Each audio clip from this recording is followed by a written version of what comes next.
जरासंध समस्त को पत्र माध्यम राजा मान निमंत्रण करिसंती जे चतुर्मासा सरीगला एथर तमे समस्ते आसी मगध देश में पहुँच। तेणु जरासंधकर पत्र पाई समस्त राजा माने समस्त सैन्य सामंत को धरी आसी पहुँची जाइछंती मगध देश में। आ मगध देशरू सीधा बाहरी पड़िछंती प्रतिज्ञा करी जे एथर से रामकृष्ण जेमिति न बंचिबा दरकार सेमिति से निश्चय विनाश हेबे बरं आमर जीवन चली जाऊ आमे ताकू केबे छाड़बुनी एभली प्रतिज्ञा करी आज समस्त सैन्य सामंत को धरी राजा माने आज पवन बेगरे जाउछंती।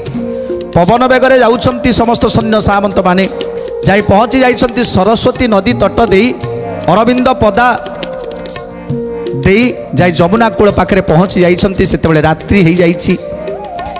जेतेबेले रात्रि हो जाइछि से रात्रि मध्यरे समस्त सैन्य सामंत एवं समस्त राजा माने सेठारे विश्राम करी निज निजर रंधन भोजन कार्यक्रम प्रस्तुत करी से जमुना कूल रही। तापरे कौन है सुंदर कथा जानिबा। एही बारता घेनी चलिले डगर मथुरा कटक से मिली धातिकार मथुरा कटक से मिली धातिकार मथुरा कटक से मिली धातिकार राजा उग्र सेन आगे प्रवेशिले जाई छपन कोटि जादवे रही जही छपन कोटि जादवे रही जही छपन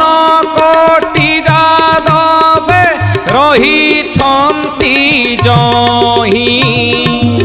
जेतेबेले जरासंधर सैन्य सामंत माने जमुना